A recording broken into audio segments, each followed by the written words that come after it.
23 de agosto de 2016. Corinthians bate Vitória na Arena e volta ao G4 do Brasileirão. De volta da seleção depois da conquista do ouro olímpico, Gabriel Jesus promete dar tudo de si para se despedir do Palmeiras com a conquista do Brasileirão. Fernando Praz fala sobre tristeza por lesão, projeta a volta por cima e não abandona sonho de defender a seleção.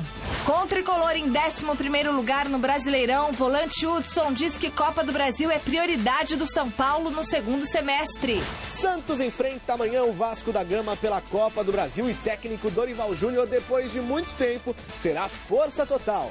E ainda, após decepção na Olimpíada, técnicos das seleções masculina e feminina de basquete não terão contratos renovados. E medalhista no Rio de Janeiro, judoca Rafael Baby, comenta a participação nos Jogos Olímpicos. Não encoste no controle remoto. O Gazeta Esportiva volta já!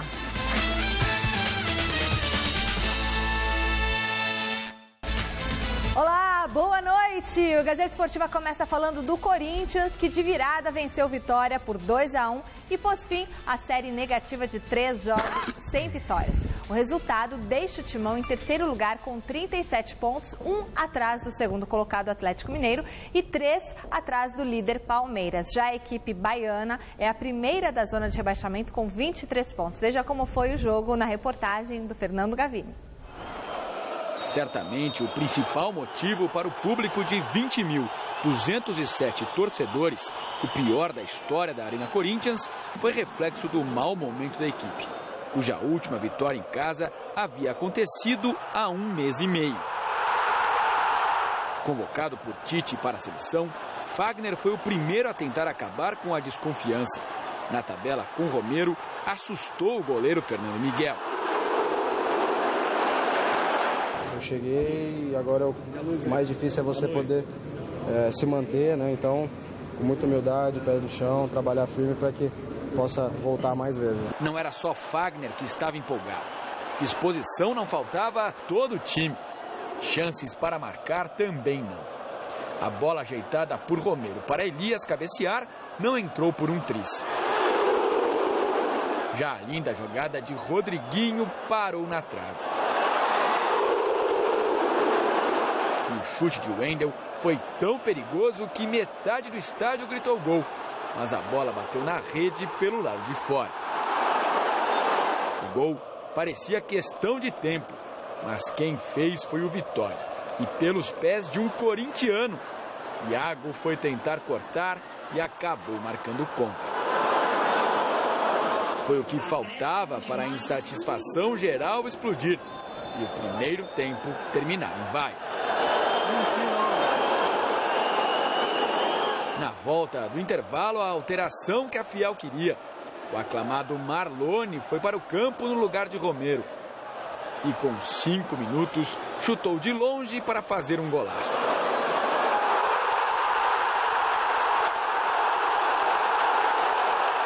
O último susto foi o inacreditável gol perdido por Vander.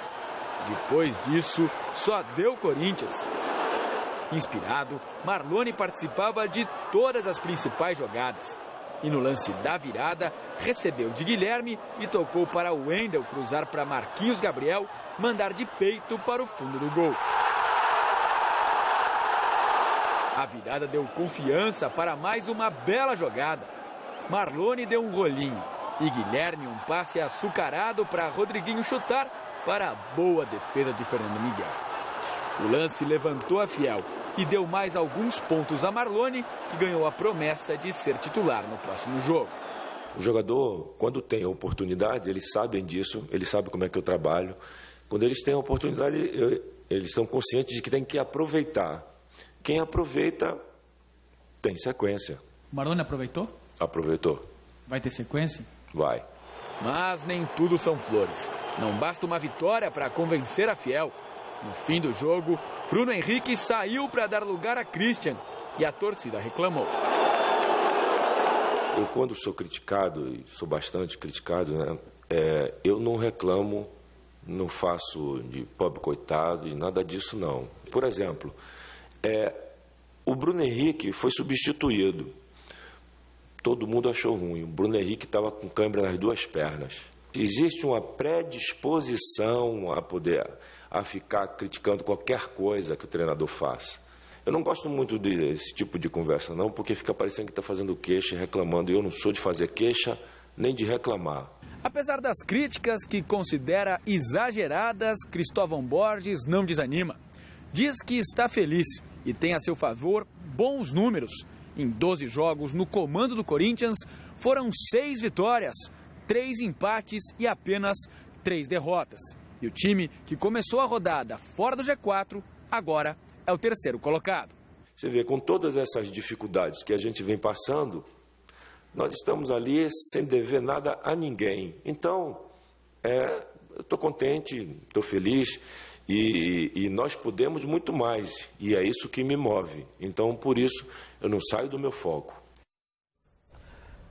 Nem deve. Grande noite para você que acompanha o Gazeta Esportiva. Veja só, o Tite é o melhor do Brasil. Não por acaso está na seleção brasileira. O Corinthians achou por opção, boa ou não, mas optou pela contratação do Cristóvão Borges.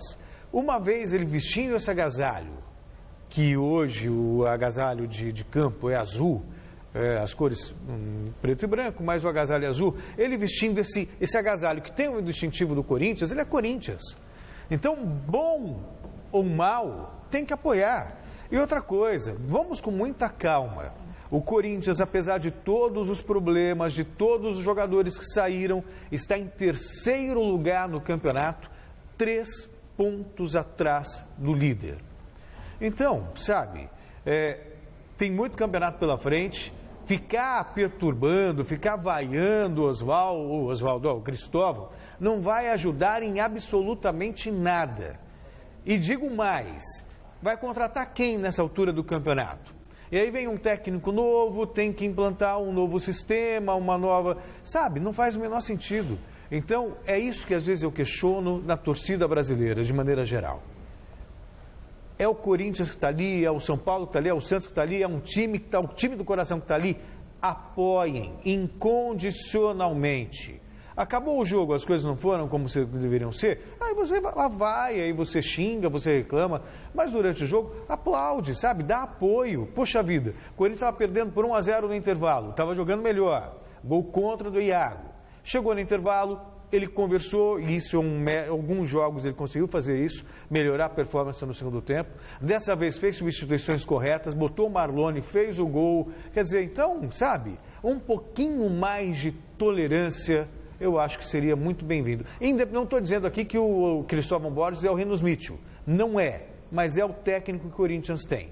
Então, assim como é o time que ele tem para comandar. Então, apoiem. Simples assim. Acho que seria muito mais fácil para todo mundo. Boa noite, Garrafa. Boa noite, Celso. Boa noite, Michele. Boa noite você em casa acompanhando o Gazeta Esportiva. Eu não vou entrar nesse mérito da torcida, não, porque daqui a pouco parece que o problema do Corinthians é o torcedor.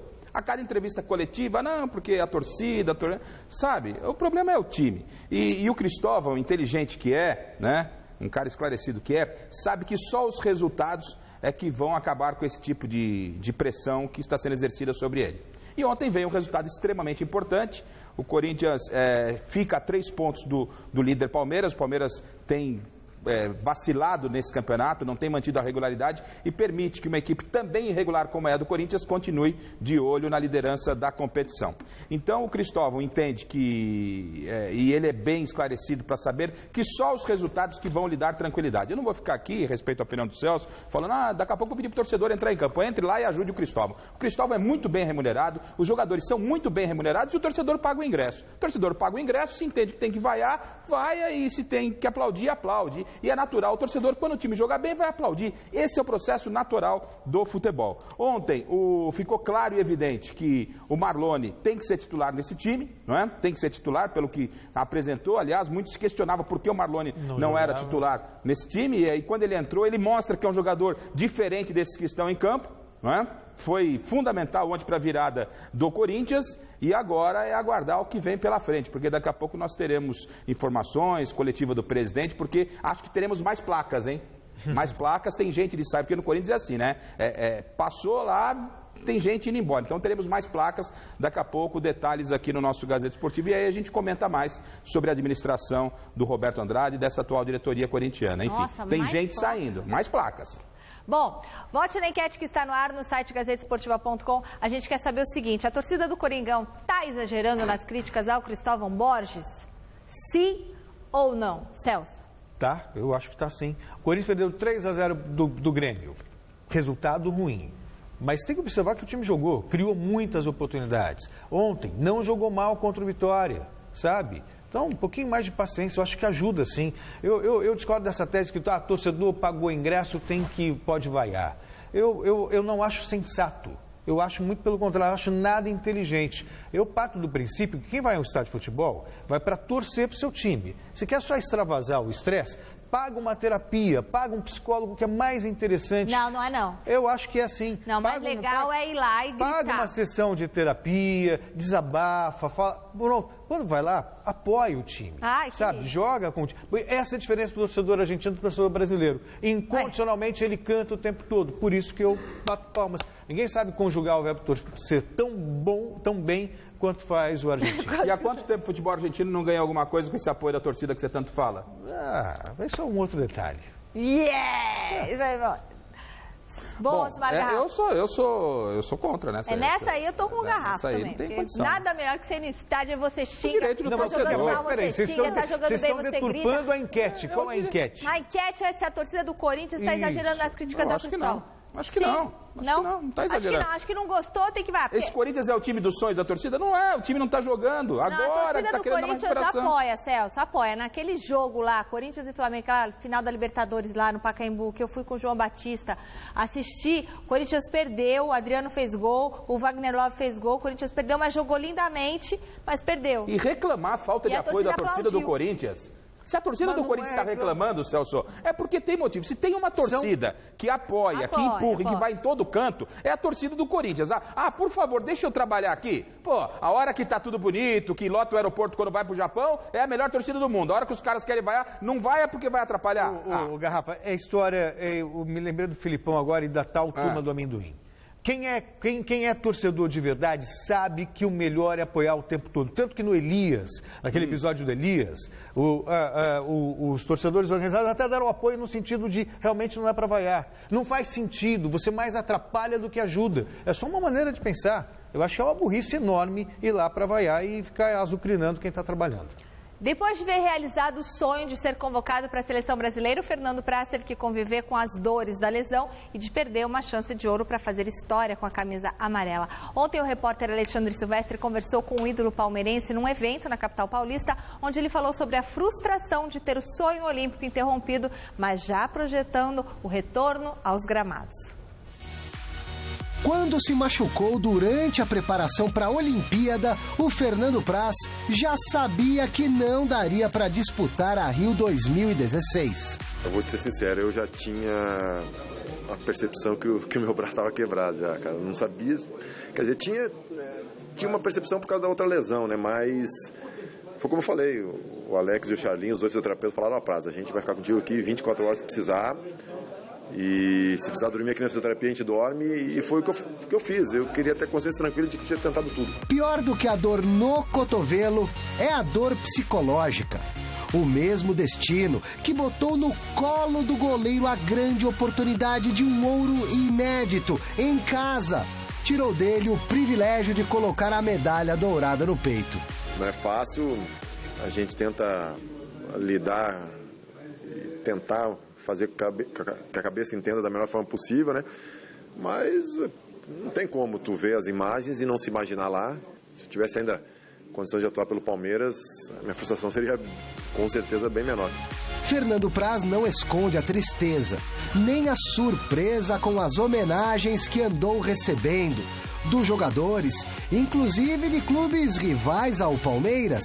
O Rodrigo Caio e o Gabigol, que eu acho que foi foi um exemplo, não falando de mim, né, mas foi um exemplo sensacional. E o Rafinha foi um cara que eu vivi a agonia dele, e ele viu a minha agonia durante aí uma semana inteira, né? Porque ele também era o meu companheiro diário e até nas madrugadas aí, que a gente até 2, 3 horas da manhã tratando. Da torcida palestrina.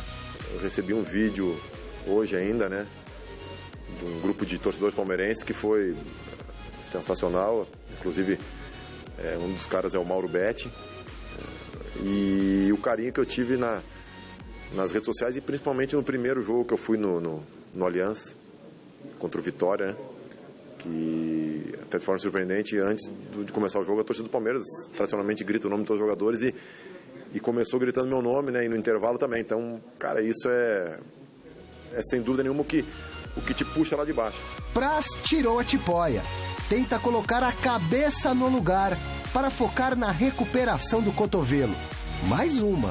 Em 2014 eu tive uma lesão grave e 2015 foi um dos meus melhores anos da carreira, né? Esses 3 meses que eu voltei aí, eu vou fazer de tudo para voltar muito acima do que eu estava. Nada na vida é por acaso, Fernando Praz. Não deu para você agora, amigão. Vai saber então o que o futuro está lhe reservando. Ano que vem, ou em 2018, na Copa do Mundo da Rússia. Eu acho que agora ficou muito mais vivo para mim um sonho de uma seleção brasileira depois dessa primeira convocação.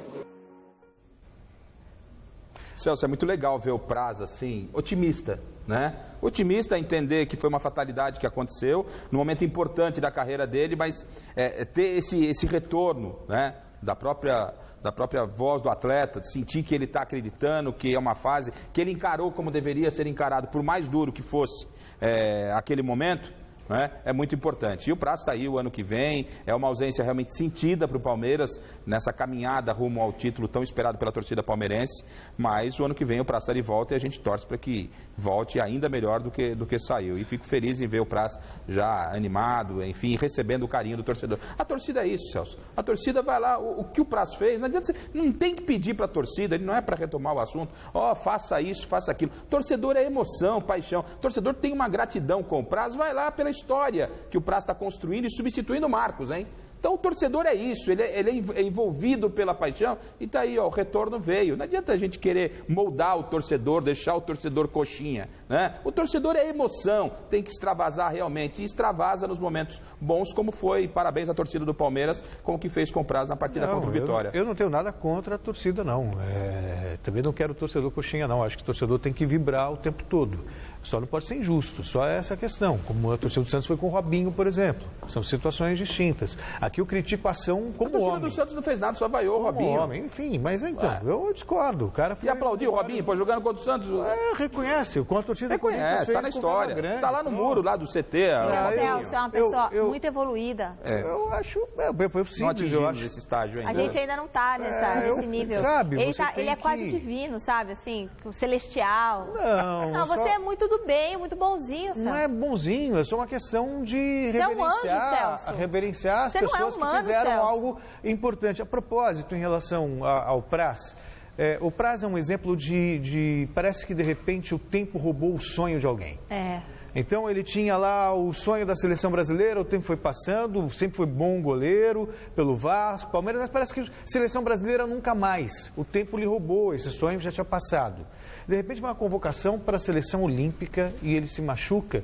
Mas você vê, em vez de ele ficar decepcionado e frustrado, ele está crente que ele pode voltar para uma seleção principal, coisa que ele jamais havia imaginado no passado. Então são voltas importantes, é um gesto, é um ato, e sabe, e simplesmente fazer o seu trabalho. E ele faz o trabalho dele tão bem feito que, apesar de simbolicamente parecer que o tempo lhe roubou o sonho, nada disso. O sonho está vivo ainda e não vou ficar nem um pouco surpreso de vê-lo com a camisa da seleção brasileira principal. Foi chamado para a Olimpíada, não deu certo, mas vai voltar com certeza.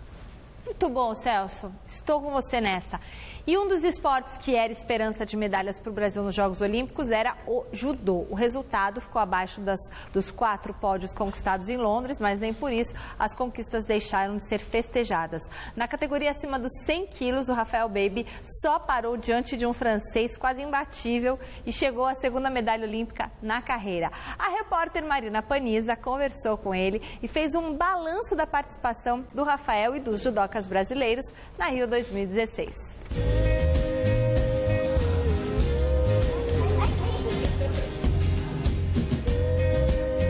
Ele com conquistou um bronze pela primeira vez na categoria acima de 100 quilos em Londres no ano de 2012. Em 2016, outro bronze, dessa vez em casa. Rafael Silva Baby, como é que é a sensação de ser medalhista olímpico 2 vezes seguidas? A sensação é ótima, né? Estar em casa e com a torcida ali de pertinho, acompanhando cada golpe. Os brasileiros, torcida totalmente diferente do que a gente está acostumado. Então estou bem feliz e foram 2 experiências bem diferentes. Alguma teve um gostinho mais especial? Tipo 2 filhos, né? Mas pô, acho que a do Rio, por estar em casa, o gostinho foi bem especial.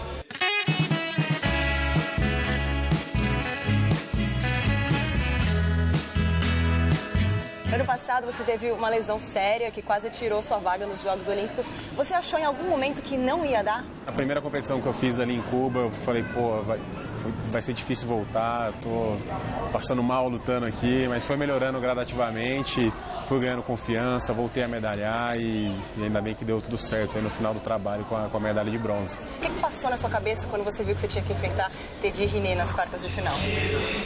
Pelas posições de ranqueamento, eu sabia que eu ia encontrar ele nas quartas de final um tempo antes já, então fui com a cabeça para isso, fui para tentar ganhar dele, sabia que ia ser muito difícil por punição, fui tentar jogar. Saindo dessa luta eu tive que me recuperar bem para voltar na repescagem contra o holandês, que é um adversário bem chato, que já figurava bem no cenário internacional. E a disputa de medalha foi contra um adversário bem experiente, o Tangriev, vice-campeão olímpico, foi um dos últimos a ganhar do Teddy Riner. Eu sabia que ia ser uma luta dura, que ele podia surpreender ele na experiência. E eu fui para fazer uma punição, que ele estava bem cansado, e tentar definir no final com um golpe, foi o que aconteceu e consegui a medalha. O Teddy Riner, ele tem uma invencibilidade de 6 anos, né? O que você acha, na sua opinião, que é o segredo do francês? Pô, perguntei, mas ele não me contou. Droga, ele não te contou. É realmente um adversário diferenciado e eu acho que ele mudou bastante a característica da categoria, deixou a categoria mais rápida. É um privilégio fazer parte da geração dele. Eu acho que o judô está de parabéns, contribuiu bem para o quadro de medalha.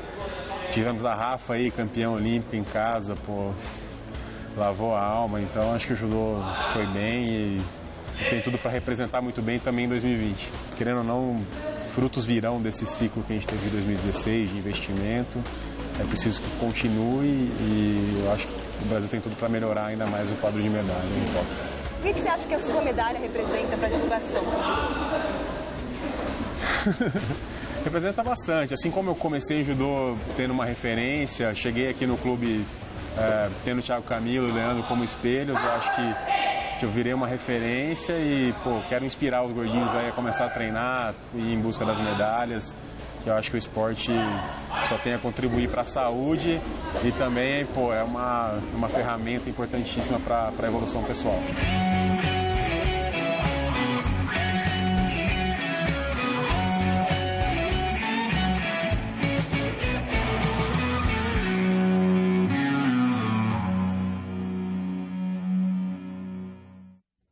É isso aí, Rafael. A gente tem muito orgulho de você.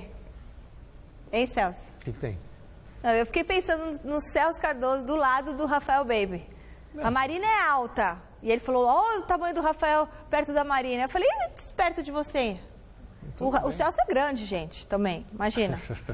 Bom, talvez as grandes decepções brasileiras nos esportes coletivos nos Jogos Olímpicos tenham sido as seleções de basquete. Hoje, a Confederação Brasileira de Basquete anunciou as saídas dos treinadores Rubem Manhano e Antônio Carlos Barbosa. Essa notícia é destaque lá no site gazetesportiva.com.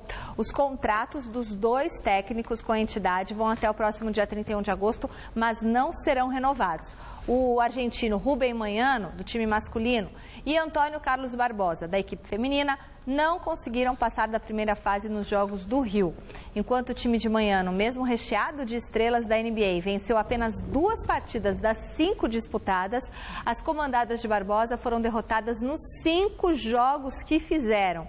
O argentino estava no comando da seleção desde 2010, enquanto o Barbosa assumiu o time feminino em dezembro do ano passado. No comunicado emitido pela CBB, o diretor técnico Vanderlei Mazzucchelli elogiou e agradeceu os 2 profissionais e não definiu prazo para os anúncios dos substitutos que já que não existe nenhuma competição a ser disputada aí nos próximos meses? Eu confesso que esperava um pouquinho mais do Rubem Manhã na frente da seleção masculina, né, com bons jogadores, mas não aconteceu, sinceramente não aconteceu. O Brasil tem uma tradição no basquete, já foi bicampeão do mundo, poxa. Sabe, tudo bem, faz tempo, mas já foi. E imaginava que pudesse brigar por pelo menos uma medalha.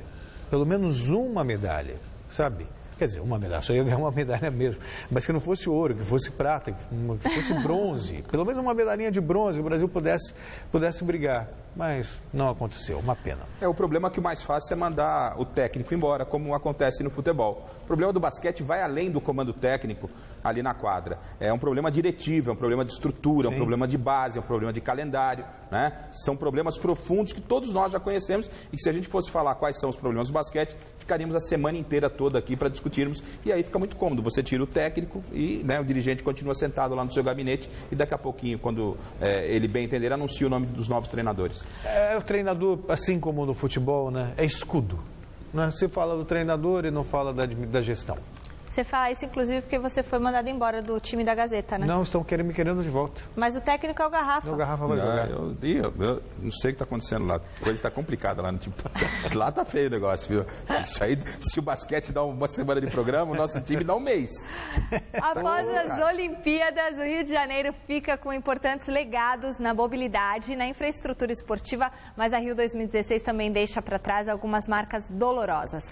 Os bike repórteres Renata Falzoni e Murilo Azevedo foram conhecer o único morador que conseguiu manter a própria casa na Vila Autódromo, comunidade removida para a construção do Parque Olímpico. Da janela, Delmo de Oliveira consegue enxergar as arenas onde a história do esporte é escrita, mas aqui dentro a realidade é bastante diferente. A residência do Sr. Delmo é o símbolo da resistência da Vila Autódromo, que antes ocupava a área do Parque Olímpico. Essa casa, ela é uma resposta para outras comunidades que não é só a Vila Autódromo, sabe? No Rio de Janeiro tem mais de 500 favelas e eles insistem em esconder que no Rio de Janeiro tem favela. E somos um país pobre. Nós temos que vestir essa camisa, a gente tem que aceitar isso, sabe? E começar a melhorar as favelas e não removê-las para longe, isso não resolve nada. Há 2 anos, quando começaram as remoções, mais de 3.000 pessoas viviam na Vila Autódromo. Quase 700 casas, fruto de uma ocupação que remonta à década de 1970. Essa aqui era uma das ruas da comunidade da Vila Autódromo. Hoje só sobrou o entulho. Apenas 19 das 700 famílias receberam uma casa no mesmo lugar, em um projeto de reurbanização. Mas a imensa maioria das pessoas ou aceitaram indenização ou foram alocadas em um condomínio do Minha Casa Minha Vida. Delmo é o único que mantém a casa de pé, com mandados de segurança e o medo diário da demolição. É muito difícil a gente abrir a mão da casa da gente, sabe? Aí quando fala assim, mas vão te dar 1 milhão. 1 milhão não compra a tua história, entende? Se você entrar num condomínio na Barra, 11 horas da noite, parece um cemitério. Você entra numa favela 11 horas da noite, tá todo mundo na rua conversando, sabe? As pessoas chegam tarde do trabalho por causa do trânsito, porque vem de ônibus e tal. Samba, pagode, funk, tudo isso começa na favela, vocês já notaram? Aí vão tirar a gente para fazer mais condomínio, como se a gente fosse uma doença, sabe? Como se o crime morasse aqui dentro da favela. Quando um país cedia as Olimpíadas, o COI, Comitê Olímpico Internacional, ele faz uma lista de reivindicações para que seja atendida por esse país. E ele é muito rigoroso com isso. Eu queria saber que o COI colocou mais uma reivindicaçãozinha nessa relação dos próximos países, que é o respeito às comunidades tradicionais. Já que a minha luta não foi suficiente para salvar a minha comunidade, que o meu esforço serviu para salvar alguma comunidade no planeta. Temos o direito de morar aqui. Resta saber ainda se existe moralidade na justiça ou se é lá que começa a corrupção. Nem todos têm um preço. Pois é. Bom, acompanhe a Gazeta Esportiva nas redes sociais, twitter.com/Gazeta Esportiva, no Facebook, a nossa página Gazeta Esportiva. Você pode rever os programas no site da TV Gazeta. Também tem o nosso canal no YouTube, youtube.com/Gazeta Esportiva. Enfim, estamos em todas as redes sociais. É só você acessar e seguir a gente. E eu quero mandar um beijo para o nosso telespectador que me mandou um e-mail pedindo para eu mandar um beijo hoje para ele, porque é aniversário dele. E ele é fã do Gazeta Esportiva, palmeirense fanático. Gerson Stuart. Beijão pra você, Gerson. Muita saúde e felicidade. 3 partidas abrem nesta noite a 21ª rodada do Campeonato Brasileiro da Série B. Arte. Olha lá. Quem? Sampaio Correia e Avaí jogam às 7h15 em São Luís do Maranhão. Às 8h30 em Pelotas tem Brasil de Pelotas e Atlético Goianiense. 9h30 Londrina do Garrafa recebe o Goiás no estádio do Café em Londrina. Ele gostou. Hora de falar do São Paulo, que segue se preparando para estrear na Copa do Brasil amanhã contra o Juventude no Morumbi. O repórter Osmar Garrafa esteve no CT da Barra Funda, Garrafa, é isso? Estive hoje de manhã. Ele acompanhou o treino do Tricolor, olha lá. Com uma campanha irregular no Campeonato Brasileiro, no São Paulo ninguém esconde que a Copa do Brasil, que começa amanhã para o Tricolor, é total prioridade. Sinceramente, Copa do Brasil pra gente é a Copa do Mundo. É o campeonato que, na realidade, temos mais chances de ser campeão. Sabendo que o time não anda nada bem no Campeonato Nacional, Hudson afirma que amanhã, contra o Juventude no Morumbi, o São Paulo tem que retomar o espírito apresentado pelo elenco na última Copa Libertadores da América. Acho que a nossa intenção é essa, é isso que a gente vem conversando. O Ricardo tem procurado passar isso, passou bastante hoje, que a gente está tendo um pouco de dificuldade na criação de jogadas. E vamos ter essa missão amanhã contra o Juventude, vamos ter que buscar o resultado o tempo todo, então a gente vai ter que criar bastante chance para que a gente possa fazer alguns gols. E eu acho que esses detalhes que está faltando para a gente voltar a vencer e voltar a ter boas atuações, a gente está procurando corrigir no dia a dia. A partida de amanhã coloca frente a frente um time da Série A, o São Paulo, contra uma equipe que disputa a Série C do Brasileirão, o Juventude. Será que isso significa por si só amplo favoritismo do Tricolor? Não tem favoritismo, isso eu acho que não existe, é um mata-mata. Isso já foi comprovado várias vezes que a gente não pode entrar com soberba. Por mais que sejamos São Paulo, por mais que estamos na Série A, eles na Série C, é um confronto de igual para igual, mas o São Paulo tem que se impor e mostrar que é grande. O time para amanhã não está confirmado. Thiago Mendes deve retornar de suspensão. E Rodrigo Caio, que era dado como novidade certa na zaga, foi dispensado pela diretoria para ir à Europa cuidar do passaporte que vai lhe dar a condição de cidadão europeu. Um claro sintoma de que o zagueiro está mesmo de saída. Eu acho que são coisas naturais. Ele é um atleta jovem de seleção brasileira, então acho que é bem natural que venham propostas boas, tanto para ele quanto para o São Paulo. Então acho que é um processo natural que pode acontecer. E se for melhor para ele e para o São Paulo, a gente torce para que aconteça sim.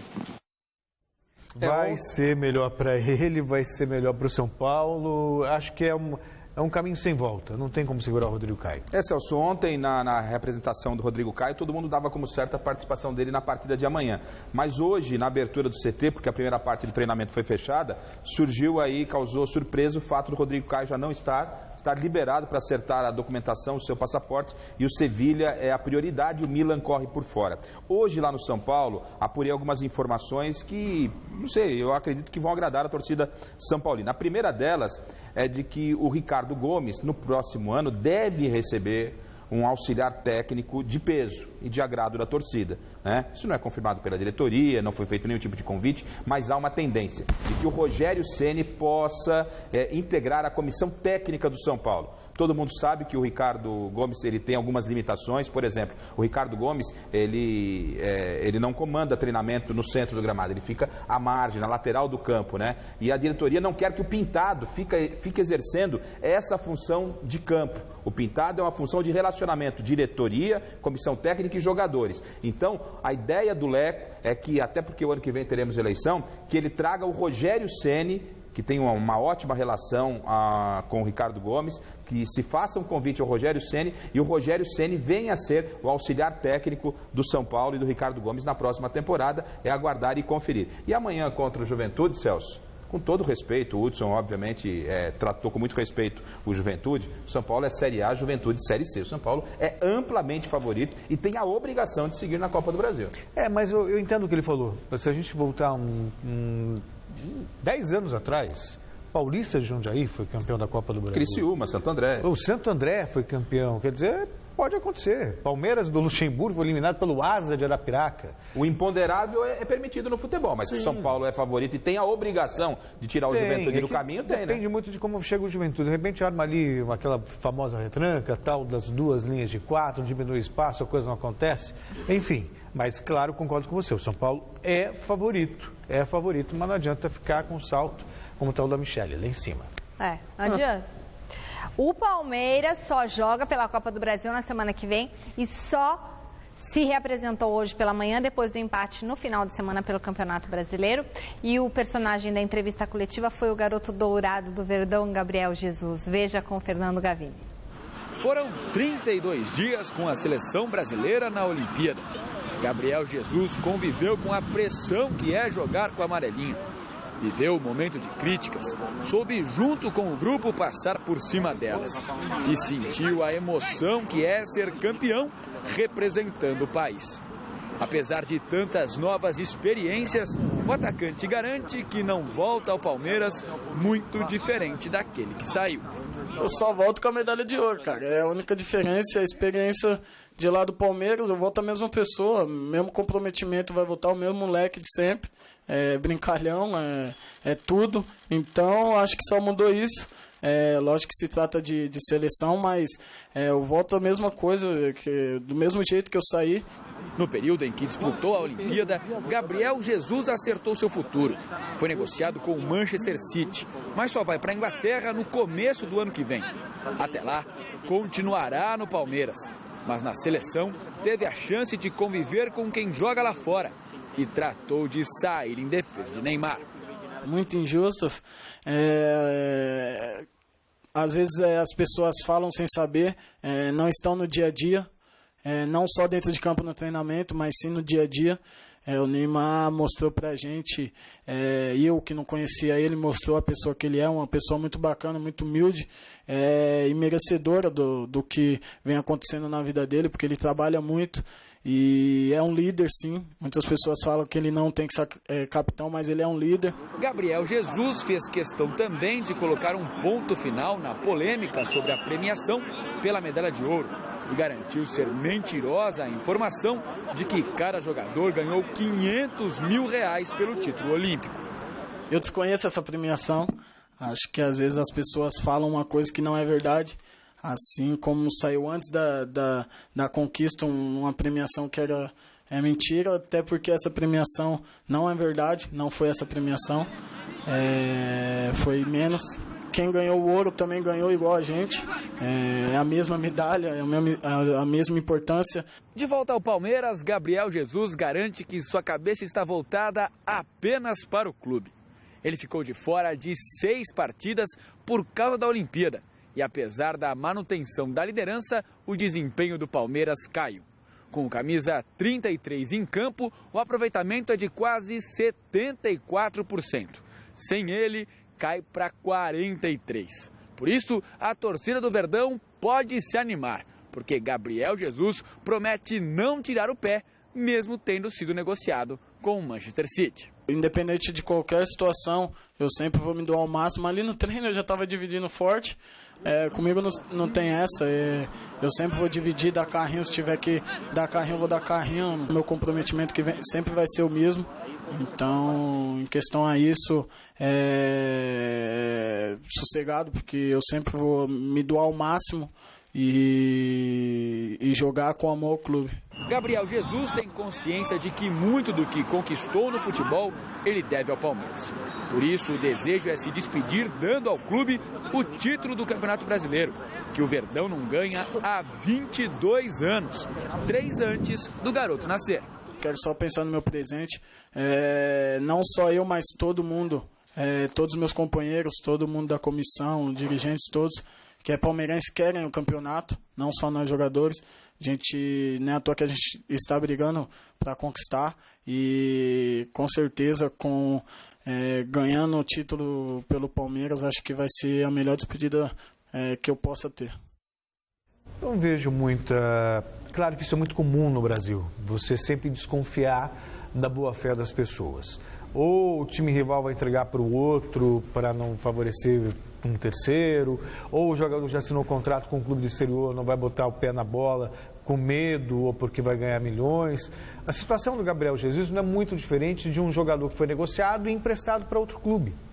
E ele vai exercer a função dele, o papel dele, vai trabalhar. Então eu não consigo imaginar o Gabriel Jesus fugindo de dividida ou deixando de jogar. Também não descarto qualquer questão psicológica, que é humana, do homem isso, Garrafa. De repente você ficou com a cabeça meio, desfocada, digamos assim, né? Perde um pouquinho a concentração, que pode até acontecer, mas por uma circunstância natural do comportamento humano. E não por má fé, não porque, agora estou negociado com o Manchester City mesmo, não vou jogar para o Palmeiras, vou deixar o tempo passar para eu embarcar para a Inglaterra. Eu acho que não é isso. Não, também tem esse sentimento, ótimo reforço, ganha o técnico Cuca, ficou evidente que a saída do Prazo e do Gabriel Jesus, o Palmeiras teve uma queda de rendimento, mas essa queda não foi o suficiente para tirá-lo da liderança do campeonato, então ganha, agrega o Palmeiras. E a melhor notícia é que o Gabriel Jesus não voltou contaminado pela falta de humildade do Neymar. Né? Voltou o mesmo garoto, diferentemente do Neymar, que vem com aquela proposta lá, depois que ganha a medalha, falar que vão ter que engolir, vocês vão ter que me engolir. Ele falou que não quer ser mais capitão. Como se a faixa de capitão fosse dele. Primeiro lugar, a faixa de capitão... pode até voltar para mim que não estou falando do Gabriel Jesus. Aproveitar para falar do Neymar, já que você falou. Tá. O Neymar falou, vou devolver. A faixa de capitão não é sua, Neymar, para começar, é da seleção brasileira. É o Tite que vai escolher. Então já mostra a falta de humildade aí. Aí você vem e fala que vão ter que te engolir. O Serginho ganhou 4 medalhas olímpicas. 4 medalhas olímpicas, 2 de ouro, 2 de prata. E terminado, depois de mais uma conquista, deu um show de exemplo e humildade. Falou que queria voltar para casa e abraçar a mãe dele. E você quis brigar com um torcedor na arquibancada porque o cara te vaiou, não é verdade? E aí fala que vão ter que te engolir. Então, Neymar, menos, bem menos. Que bom que o Gabriel Jesus não foi contaminado pela falta de humildade do Neymar. Ele é do Jardim Peri, né? Gabriel Jesus. Jardim Peri. Abraço para todo mundo que está assistindo Gazeta Esportiva lá do Jardim Peri. O assunto agora é o Santos, que recebe o Vasco amanhã na Vila Belmiro pelo primeiro jogo das oitavas de final da Copa do Brasil. O repórter Vinícius Rodrigues esteve no CTR Pelé acompanhando o treino do Peixe. Boa noite, Michele, amigos ligados no Gazeta Esportiva. O Santos segue a preparação para a partida de amanhã. Santos e Vasco da Gama, primeiro confronto das oitavas de final da Copa do Brasil no estádio Urbano Caldeira, a Vila Belmiro. Hoje o lateral Vitor Ferraz conversou com a imprensa e comentou sobre um fato curioso. Desde a final do Campeonato Paulista deste ano, que o time da Vila não consegue escalar a força total do seu elenco. Gabigol, Thiago Maia e Zeca estavam na seleção olímpica e retornam. Também o Lucas Lima, que já jogou a última partida, retorna. E Ricardo Oliveira com condições, então o Dorival Júnior terá força total. Vamos ver o que disse o Vitor Ferraz. É muito feliz, né, de ter todo mundo novamente. Mas é aquela coisa que a gente estava até brincando no vestiário. A gente, meio que com tudo isso que o Santos passou de perca de jogadores, você sempre está jogando com o grupo meio desentrosado ali, né? Porque quando a gente tinha entrosado com uns, aí saíram, e aí vai se entrosando com outros, aí volta, e aí tem que ser na vontade mesmo, tem que ser no jeito de olhar, com muita conversa, é o que a gente tem feito para conseguir os bons resultados. O lateral Vitor Ferraz comentou sobre o confronto. Santos e Vasco da Gama, 2 equipes da elite do futebol nacional. O Vasco esse ano disputando a Série B, mas tem tudo para ser um jogo bastante disputado. Um time extremamente experiente, jogadores rodados, que a gente sabe que não sentem a pressão da Vila Belmiro. Jogadores acostumados a jogar jogos como esse. Então a gente precisa estar no nosso melhor nível, aumentar o nível do nosso último jogo para a gente conseguir um bom resultado. Lembrando que a partida entre Santos e Vasco acontece aqui na cidade de Santos, no estádio Urbano Caldeira, Vila Belmiro, às 7h30 da noite. Esse é o jogo de ida à volta somente no mês de setembro. Com as informações do Santos aqui do CT Repelé, Vinícius Rodrigues para o Gazeta Esportiva. Esse é o filho da dona Márcia. Orgulho. Voltamos a falar do Corinthians. O repórter Adriano Dolfi esteve no CT Joaquim Grava acompanhando a reapresentação da equipe que voltou ao G4 depois de vencer o Vitória por 2-1 lá em Itaquera. Veja.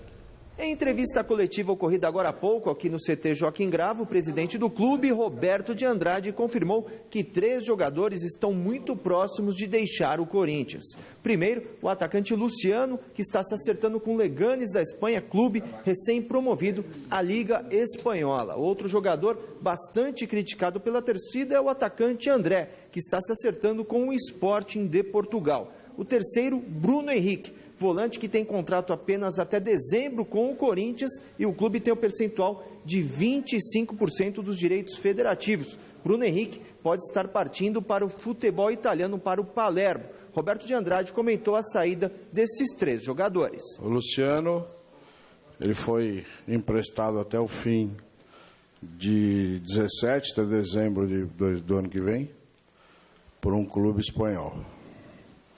Já está tudo certo, está se acertando com o clube, mas não joga mais conosco. O André está em Portugal nesse momento, acertando as bases salariais, acredito que sim. Não tem nada assinado, mas acredito que também deva dar certo e deva ficar por lá também em definitivo. O Bruno Henrique também teve uma proposta do Palermo da Itália, ele também está se acertando.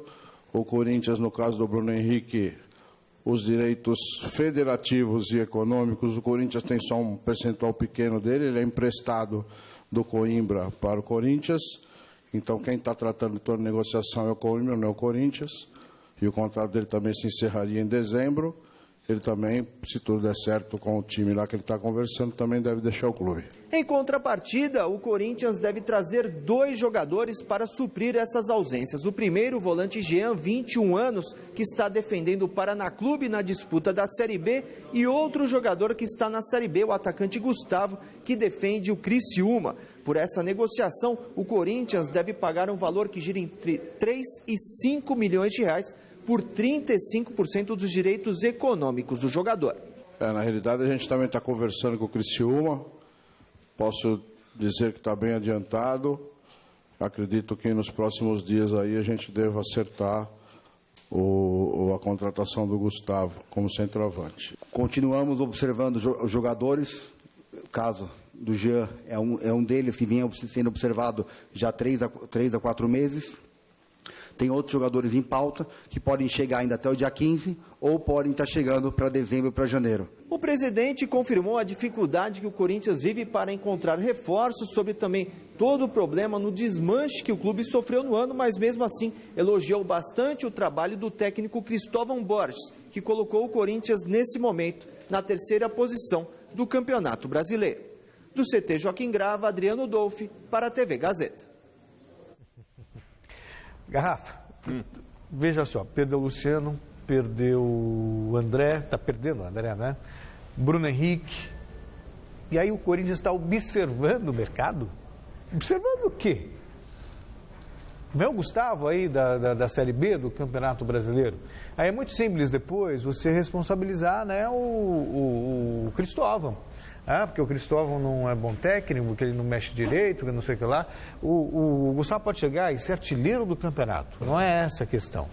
A questão é que se esperava do Corinthians um pouco mais de mobilidade no sentido de, de manter o elenco. O Corinthians muito mais perdeu os jogadores do que fez reposição. Tudo bem, trouxe o Bruno Paulo, trouxe o Camacho se machucou, são 2 bons nomes.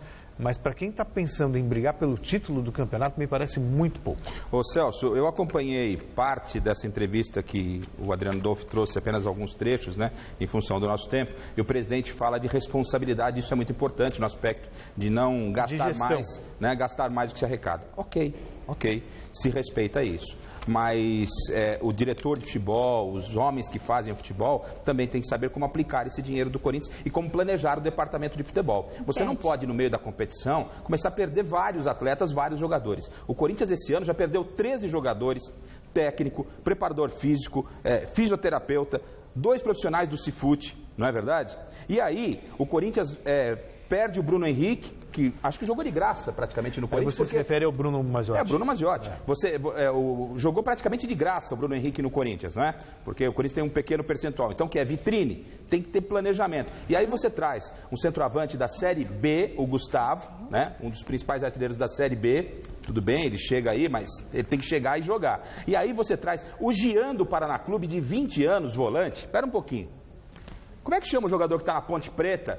O Maicon. O Maicon. Estava lá e foi liberado. O Maicon é de quem? É do Corinthians. Ou seja, então se você sabe que você pode perder o Bruno Henrique, por que você manda o Maicon, que é um jogador que está pronto, né, para a Ponte Preta de Campinas, e você aposta no Jean de 21 anos do Paraná Clube? Eu vou parar por aqui. Eu paro por aqui. Aí não dá para conversar. O negócio não está sendo feito da forma correta. Deve ter alguma coisa nessa farofa. Resultado final da enquete do site gazetesportiva.com. Como é que é, Barba? A torcida do Corinthians está exagerando nas críticas a Cristóvão Borges? Sim! Sabe quanto? 91% dos votos. Celso Cardoso, eu não falo que ele se aproxima do divino? Parabéns, você não é o Demetrio da Guia, mas é o divino. Ficamos por aqui. Um beijo a todos. Até amanhã. Só procuro ter bom senso. Até daqui a pouco no Jornal da Gazeta. Parabéns à diretoria corintiana. Aposta no Jean e manda o Maicon pra Ponte.